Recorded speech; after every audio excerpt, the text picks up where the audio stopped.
A woman walks into her dentist's office. Her tooth has been hurting for weeks. The dentist reaches in, and the jaw comes apart in his hands. Her bone isn't decaying, it's dissolving. Her name was Molly Maggia, 24 years old, 3 years painting watch dials, one employer.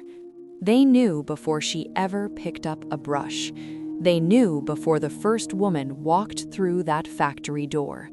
This is the story of the women they built an industry on. The women they poisoned, silenced, buried, and the crime nobody was ever charged for. This was considered a dream job. 1917, Orange, New Jersey. The US Radium Corporation was paying women 3 times the average factory wage. The work felt glamorous. You left the factory glowing, literally. They called themselves the Ghost Girls. They'd wave their hands in the dark and laugh at the light coming off their skin. They glowed at dances. Their hair glowed. Their clothes glowed. It felt like magic. Radium was everywhere. Face creams, health tonics, chocolate bars. Marie Curie had made it famous. This felt like the future. The scientists who handled radium in that same building wore lead aprons, used tongs, never touched it directly. The women painting the dials were told something different. Lick the brush, it gives you a finer tip. Within 5 years, the first women were dead. By 1922, the women were falling apart. Teeth coming out, bones fracturing from the inside. Molly Maggia's jaw had to be removed. The bone crumbled in the surgeon's hands. She died at 24. Grace Fryer started connecting the dots. Then Edna Hussman, Katherine Schaub, Quinta McDonald, Albina Larice. 5 women, all dying, all with the same employer. The company's response?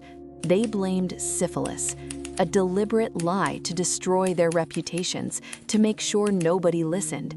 Their own research had already confirmed radium was deadly. They buried it. Then they hired doctors. One of them was a man named Frederick Flynn. He examined the women, took their blood, withheld the results, then testified in court that none of them had radiation poisoning. He had no medical degree, no medical license. He was an industrial toxicologist on the company payroll. They put him on the stand to tell dying women they were fine. Meanwhile, a real doctor was getting closer to the truth. Dr. Harrison Martland, county physician of Newark. In 1925, he devised a test that proved it once and for all. Radium was inside their bones. He measured it in their breath, in their blood, and then he told them something that changed everything. There was no treatment, no cure. Once radium was inside you, it was a slow burning bomb. You were doomed. Some of these women woke up in the middle of the night, looked at their hands in the darkness of their bedroom, and saw them glowing. Not the shimmer they used to laugh about at dances. This was different. This was coming from inside the bone. They looked in the mirror.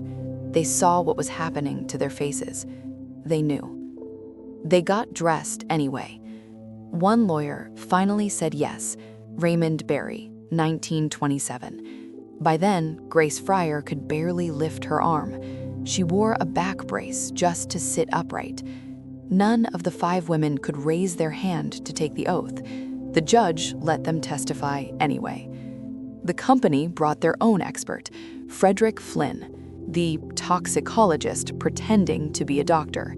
He took the stand and told the court the women were fine. The company kept stalling. Delays, appeals, continuances, waiting for the women to die before the verdict came. The women refused to die quietly. Grace Fryer told a reporter, "It is not for myself I care. I am thinking of the hundreds of girls this may still happen to." She was dying, and she was thinking about strangers. 1928. They won $10,000 each, $600 a year for life, medical coverage. But the company admitted nothing. Not one word of responsibility, not one apology. What the women did get was bigger than money. Because of them, the legal definition of occupational disease was rewritten. Corporations could no longer claim ignorance as a defense. Workers gained the right to sue for damages caused by their employer. Every safety standard for radiation exposure that exists today built on data collected from their dying bodies. The Occupational Safety and Health Act of 1970, the laws protecting workers right now, started with them. Grace Fryer died in 1933. She was 34 years old. Molly Magia was already gone. Katherine Schaub, Quinta McDonald, Albina Larice. Most were dead within years of the settlement. They changed the world for people they would never meet, for workers not yet born, for you. The factory was demolished. The neighborhood moved on. When Molly Magia's body was exhumed, every portion of tissue and bone tested radioactive. The radium is still in there. It will be for another 1,600 years. The company paid a fine, kept operating. No one was ever charged. No one ever answered for it. These women knew they were dying. They woke up every morning and saw it in the mirror. They saw themselves glowing in the dark and knew what it meant. A slow burning bomb, already lit, no way out. And they got dressed and they fought anyway. Not for themselves. It was already too late for that. They fought for strangers. Could you do the same?